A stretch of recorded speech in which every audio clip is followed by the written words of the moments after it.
The Air Force wanted to bury it. A classified evaluation report circulated through Air Materiel Command in late 1951 laid out the case against the F-86D in language that left almost no room for optimism.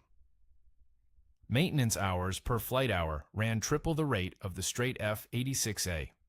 The Hughes E-4 fire control system, the entire reason the D model existed, failed so often that operational readiness rates at test squadrons hovered below 40%. Pilots needed twice the instrument training hours of any interceptor in the inventory. The cost per unit had already blown past initial estimates by a factor that made procurement officers physically uncomfortable. The document recommended scaling back production. Some voices at Wright-Patterson wanted the program killed outright. 18 months later, an F-86D screamed across the Salton Sea timing course at 698.505 miles per hour, shattering the world absolute speed record. The same aircraft type that couldn't keep its radar working long enough to complete a training sortie had just outrun every airplane on the planet.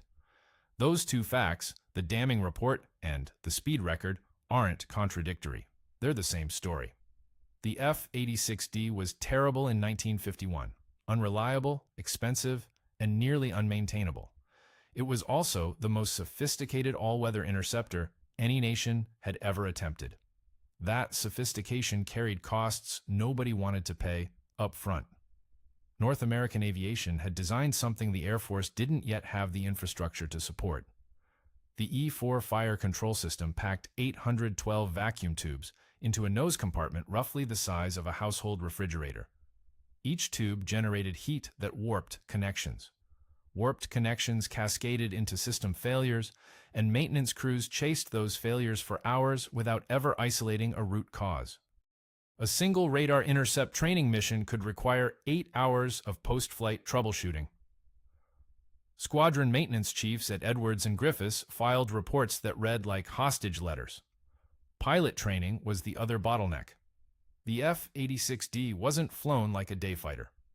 The pilot sat alone in the cockpit, managing radar acquisition, lead collision computation, rocket salvo timing, and a flight profile that demanded precise altitude and airspeed control during the attack run, all without a radar operator in the back seat.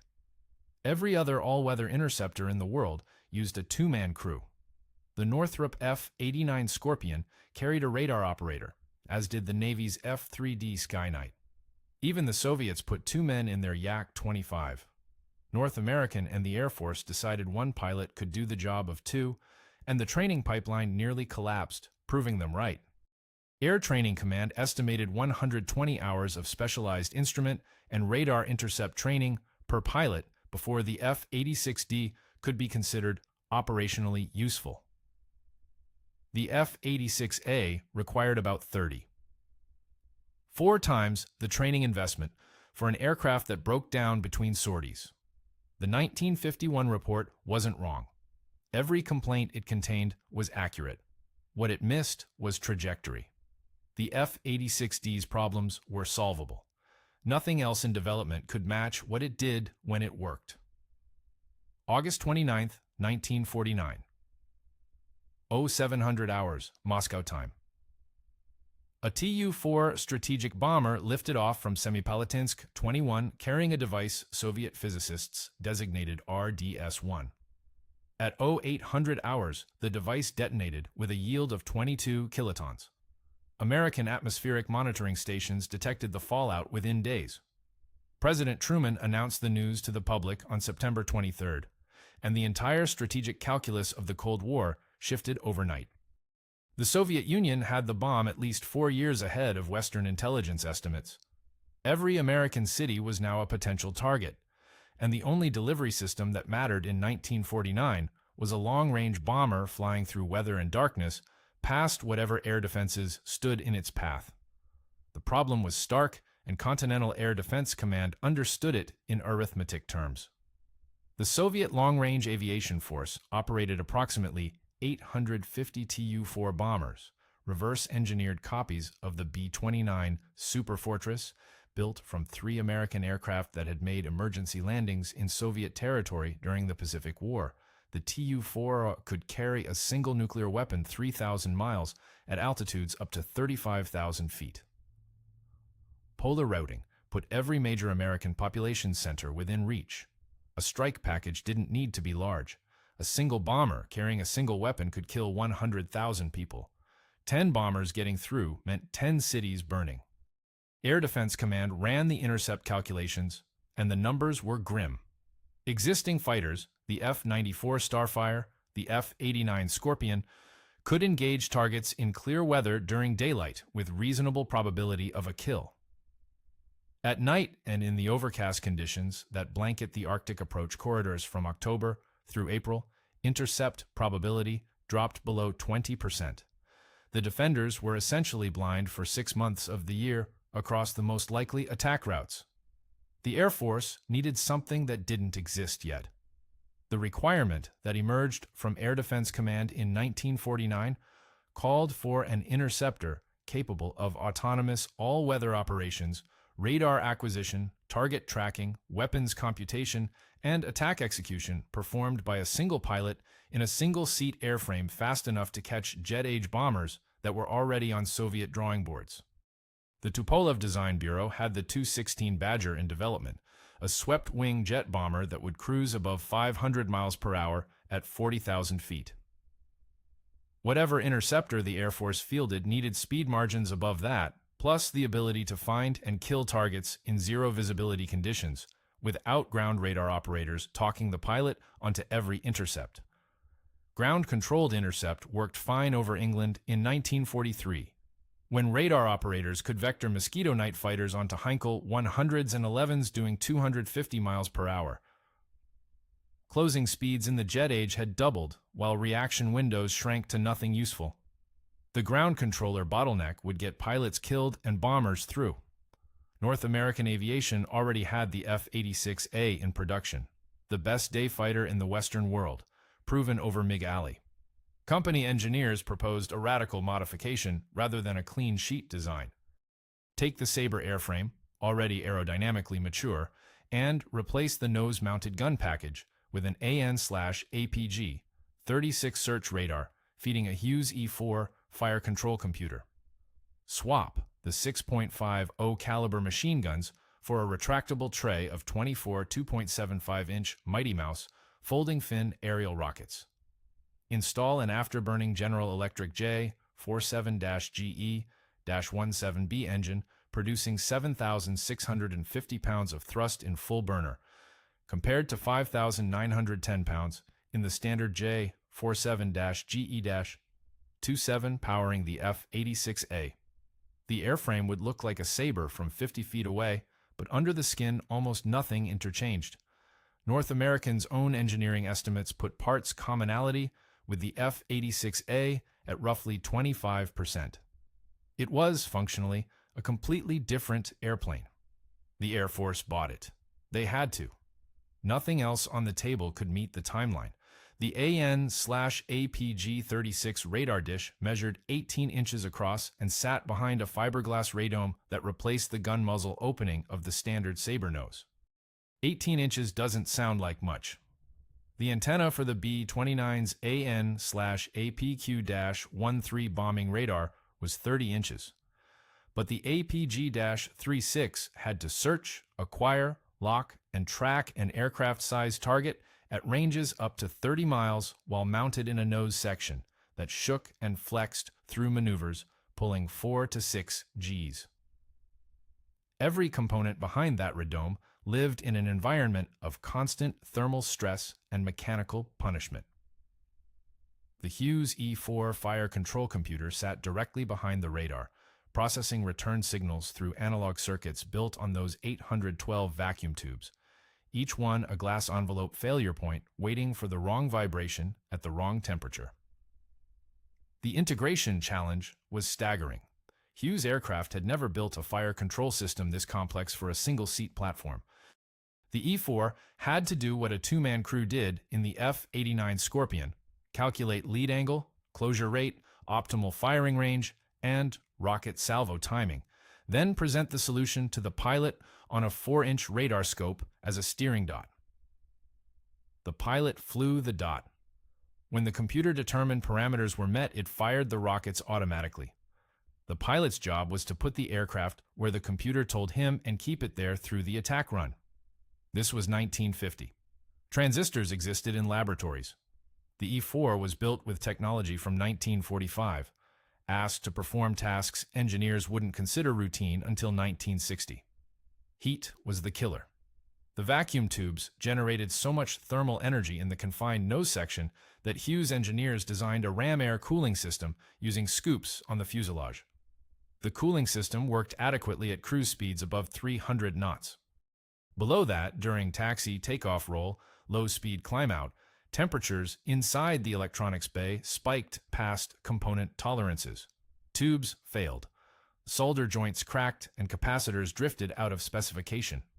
A pilot could take off with a fully operational fire control system and arrive at intercept altitude 15 minutes later with a dead scope. Maintenance crews at Moody Air Force Base in Georgia, where the first fighter interceptor wing received some of the earliest production aircraft, reported that the E-4 system averaged 15 hours of maintenance for every hour of flight time. The airframe itself was reliable, and the engine was a proven design. Everything forward of the cockpit pressure bulkhead was a disaster. Production compounded the problem. North American's Columbus, Ohio plant began full-rate manufacturing in 1951, with engineering changes still flowing from Los Angeles. Aircraft rolled off the line and flew to operational bases, then went straight into modification hangars to receive updated components. Some aircraft underwent 6 or 7 modification cycles before reaching a configuration the Air Force considered combat-ready. Major General Frederick Smith, then commanding Air Defense Command, told a congressional subcommittee in 1953 that the F-86D program was the most difficult maintenance problem in the Air Force today. His testimony was unambiguous. He wanted the aircraft, but he also needed Congress to understand what supporting it actually cost. Pilot training stumbled in parallel. The first F-86D transition courses at Perrin Air Force Base in Texas ran 22 weeks, longer than the primary flight training syllabus for a brand new student pilot. Washout rates in the radar intercept phase ran close to 30% among experienced fighter pilots, men who had flown combat in F-80S and F-84s over Korea. The single-seat radar intercept concept demanded a cognitive workload that some very good stick-and-rudder pilots simply could not manage. The critics had ammunition measured by the ton. The Salton Sea in November smells like brine and decay, alkaline mud baking under desert sun, the water surface flat as poured glass for miles in every direction. That flatness was the point. The Fédération Aéronautique Internationale required speed record courses to be flown at low altitude over a measured straight-line distance of 3 kilometers, with timing cameras at each end and the aircraft passing below 100 meters above the surface. You needed geography that offered zero terrain interference with the timing equipment and unobstructed sight lines for the official observers. The Salton Sea gave you all of it, plus dry air that kept the J-47 engine running at peak thermodynamic efficiency and density altitude conditions that favored raw speed over anything you'd find at Edwards. North American Aviation picked the aircraft carefully. Serial number 50-577, an early production F-86D, was pulled from the line and sent to the company's Los Angeles plant for what amounted to an aerodynamic detail strip. Every panel gap was sealed and smoothed. The radome fit was hand-adjusted until the seam between fiberglass and fuselage metal measured less than a 32nd of an inch. Control surface hinges were faired over with flush patches. The standard AN/APG 36 radar and E-4 fire control system stayed installed. North American wanted the record set by a representative aircraft, not a gutted shell. But every access panel on the airplane was refitted to eliminate drag-producing steps and gaps that production tolerances normally allowed. The J47-GE-17B engine received a bench test at General Electric's Evendale facility, where technicians selected a unit producing slightly above the nominal 7,650-pound afterburner thrust rating. Slightly above. The margins here were measured in single-digit pounds of thrust and fractions of a square inch of frontal drag. The pilot was Captain J. Slade Nash, a North American test pilot with extensive F-86D flight time. Nash had logged hundreds of hours in the D model during the development phase, including high-speed runs that had already probed the aircraft's transonic behavior at low altitude. He knew where the buffet started and where the trim changes hit. He also knew how much the airframe flexed when you pushed past Mach 0.94 in thick air below 500 feet. Low-altitude speed record attempts were brutal on airframes. Dynamic pressure at sea level and 700 miles per hour exceeded anything the aircraft experienced at altitude, and structural margins that seemed comfortable at 35,000 feet got uncomfortably thin down in the murk. Nash flew practice runs over the course for 2 weeks before the official attempt. Each run generated data on engine inlet temperatures, exhaust gas temperatures, afterburner light-off reliability, and the precise flight profile that maximized speed across the measured segment. The aircraft had to enter the course already at full power and stabilized. Any acceleration within the timed segment wasted distance. Nash worked out an entry procedure that put the F-86D into a shallow dive from 1,500 feet, reaching peak velocity approximately half a mile before the first timing camera, then holding altitude and power through the course. On November 19, 1952, the conditions lined up. Temperature on the ground sat around 68 degrees Fahrenheit. Wind across the course measured less than 5 knots. Nash strapped into 50-577 and took off from a nearby auxiliary strip. The FAI observers positioned themselves at the timing stations. The cameras were armed. The aircraft that couldn't keep its radar running for a full training sortie was about to fly faster than any airplane ever had. The timing cameras at the south end of the course sat on tripods driven into cracked alkali mud. Their lenses aimed across 3 kilometers of dead-still water at their counterparts on the north shore. The FAI observers wore sunglasses against the glare. At the edge of the course, heat shimmer rose off the desert floor in visible columns, distorting the horizon into something liquid. Above it all, the air was glass clear from 500 feet up. Nash came in from the south. The entry dive from 1,500 feet put the F-86D into a gradual acceleration profile. The J-47-GE-17B in full afterburner. Exhaust note shifting from a roar to something closer to a continuous detonation as airspeed climbed through 650 miles per hour. By the time 50-577 crossed the first timing camera, Nash had the aircraft level at approximately 125 feet above the water. At that altitude and speed, the shock wave trailing the aircraft pressed a visible trough into the surface of the Salton Sea, a shallow, spreading depression in the water that tracked beneath the airplane like a shadow. The 3-kilometer course took roughly 9.6 seconds to cross. Nash held heading, altitude, power. The second camera fired. The FAI rules required multiple passes averaged together.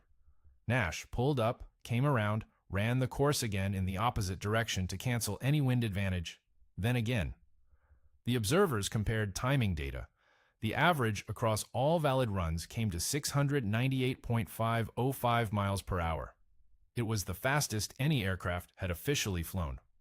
The previous record, 670.981 miles per hour, set by an F-86E just months earlier, fell by nearly 28 miles per hour. The F-86D, the aircraft that congressional critics had called a maintenance catastrophe, now held the Thompson Trophy and the world absolute speed record simultaneously. North American's press office made sure every newspaper in the country knew the radar and fire control system had been aboard for the run. Full operational weight. No gutted racing shell. The record lasted 8 months. North American wanted more. On July 16, 1953, Lieutenant Colonel William Barnes took a second prepared F-86D over the same Salton Sea course. The aircraft, serial number 51-6145, had undergone identical drag reduction work at the Los Angeles plant, with an engine hand-selected from the production line for above-nominal thrust output. Barnes flew the same entry profile Nash had developed, the same shallow dive to peak speed before the first camera. Desert temperatures in July pushed well past 100 degrees on the ground, but the lower air density at high temperature actually reduced aerodynamic drag slightly. Barnes averaged 715.697 miles per hour across the measured course. The record held for 28 days before a Douglas F-4D Skyray broke it, but the point had been driven home. The Air Force's official History of Air Defense Command noted that the speed records generated more positive press coverage for the F-86D program than any operational milestone had managed. I think that understates it. The Sabre Dog went from congressional punchline to world record holder in the space of a single calendar year. The airframe was never the problem, and neither was the engine. North American had built a fighter that could outrun everything in the sky. The part that came from Hughes aircraft, the part made of glass tubes and analog circuits, built around ambitions that outran the available technology by half a decade, was catching up. 2,504. That was the final production count when the last F-86D rolled off the Columbus line in September 1955. No other fighter variant in the Century Series era matched that number. The F-100 Super Sabre reached 2,294. The F-104 Starfighter managed 741 for the U.S. Air Force. North American built more Sabre Dogs than any other all-weather interceptor in Western aviation history, and Air Defense Command absorbed them as fast as Columbus could stamp them out. By mid-1955, the F-86D equipped 20 fighter interceptor squadrons across the continental United States, with additional units in Alaska, Iceland, Greenland, and Japan. The deployment map traced the outline of what America was afraid of. Squadrons sat at Otis Air Force Base on Cape Cod, covering the northeastern corridor. Truax Field in Wisconsin covered the industrial Midwest. McChord in Washington State watched the Pacific approach. Perrin in Texas and Suffolk County on Long Island filled the gaps. Ladd Air Force Base in Fairbanks operated the Sabre Dog at temperatures that dropped past -40, where the distinction between Fahrenheit and Celsius disappeared and the maintenance problems that plagued the E-4 fire control system in Georgia took on an entirely different character. Cold weather operations actually improved vacuum tube reliability. Thermal stress worked in reverse when ambient temperatures kept the electronics bay cool. The aircraft that overheated on the ramp at Moody ran its radar with surprising consistency at 50 below. The mission was simple enough to fit on an index card. Soviet Tu-4 Bull bombers, reverse-engineered copies of the B-29, could reach North American targets on one-way missions.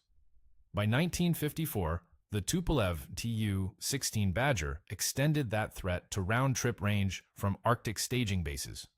Each bomber potentially carried a single nuclear weapon. Air Defense Command's job was to ensure that not one got through. The F-86D's collision course intercept geometry, guided by ground-controlled approach radar and the semi-automatic ground environment, SAGE, network as it came online, was specifically designed to kill bombers in a single pass. The 24 Mighty Mouse rockets in that retractable belly tray could saturate a volume of sky roughly 150 feet in diameter at the point of detonation. Against a Tu-4 with a 141-foot wingspan, those were workable odds. Alert duty defined the Sabre Dog's operational life. 2 aircraft sat loaded on the alert pad at every ADC base.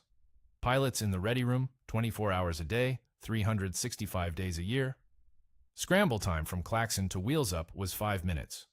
General Earl Partridge, commanding CONAD, Continental Air Defense Command, described the alert posture in testimony before the Senate Appropriations Committee in 1956 as the thin line between warning and response. His pilots lived on that line in rotating shifts that lasted years. The scrambles came regularly. Unidentified radar tracks appeared on the scope at sector control. The phone rang, and 2 Sabre Dogs launched into whatever weather existed outside the hangar doors. Most intercepts resolved as off-course airliners or strategic air command bombers running penetration training routes. Some resolved only after the F-86D pilot had closed to visual identification range on a target that turned out to be a flock of geese, painting a return on the ground radar.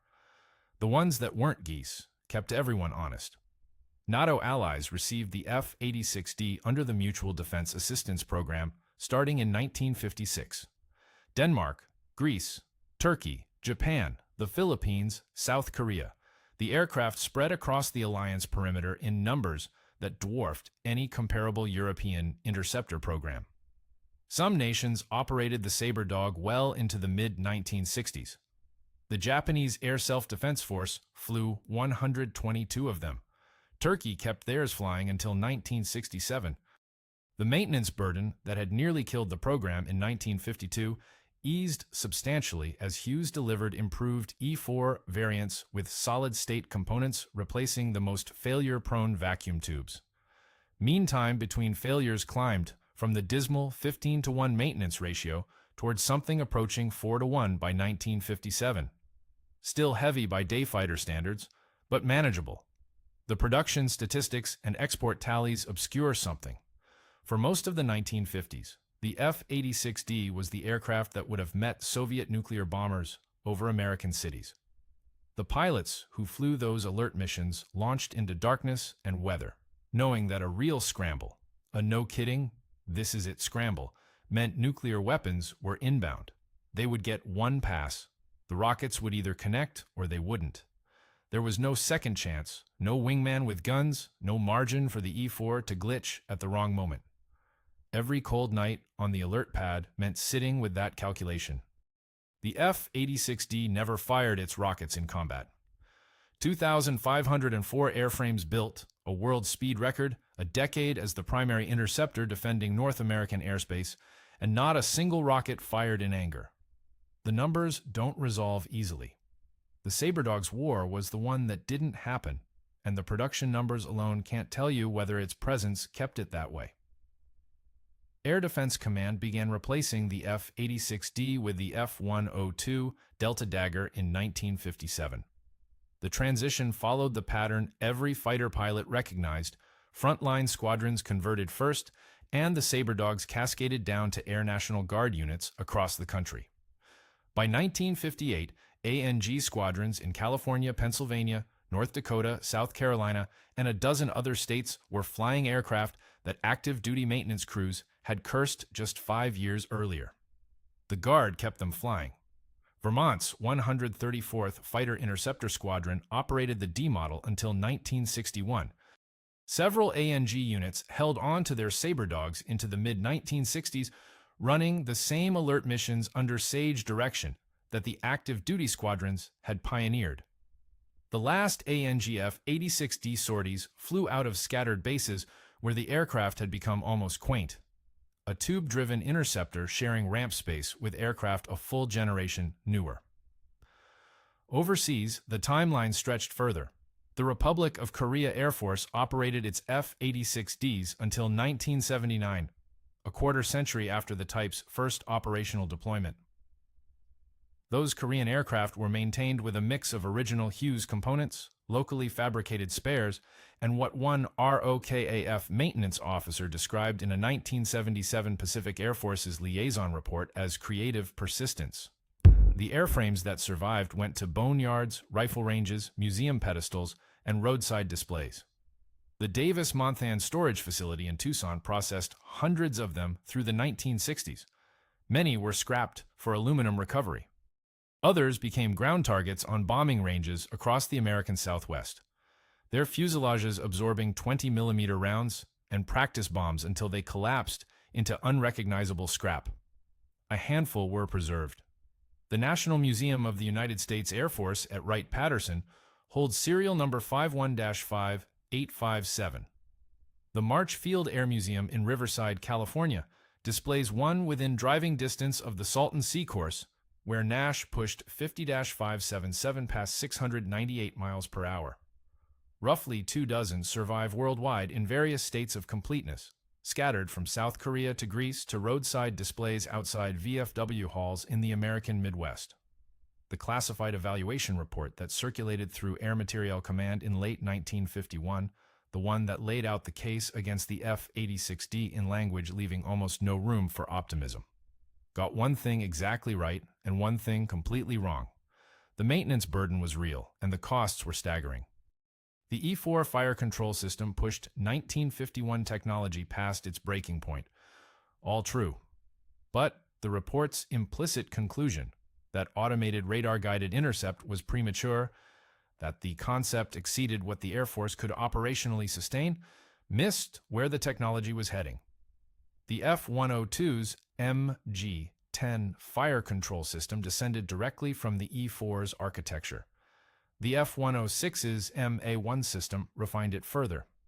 The AWG-9 that made the F-14 Tomcat, a fleet defense fighter, owed its conceptual DNA to the same Hughes engineering team that had hand-soldered those failing vacuum tube assemblies in Culver City. A modern interceptor that locks a target beyond visual range and computes a firing solution without pilot input is running a version of the idea that almost killed the Saberdog program. The F-86D's production cost, fully burdened with the E-4 system, came to approximately $343,839 per aircraft in 1953 dollars. Adjusted for inflation, roughly $3.9 million. The F-35A unit cost in Lot 15 procurement was $79.2 million. Its AN/APG-81 radar contains 0 vacuum tubes.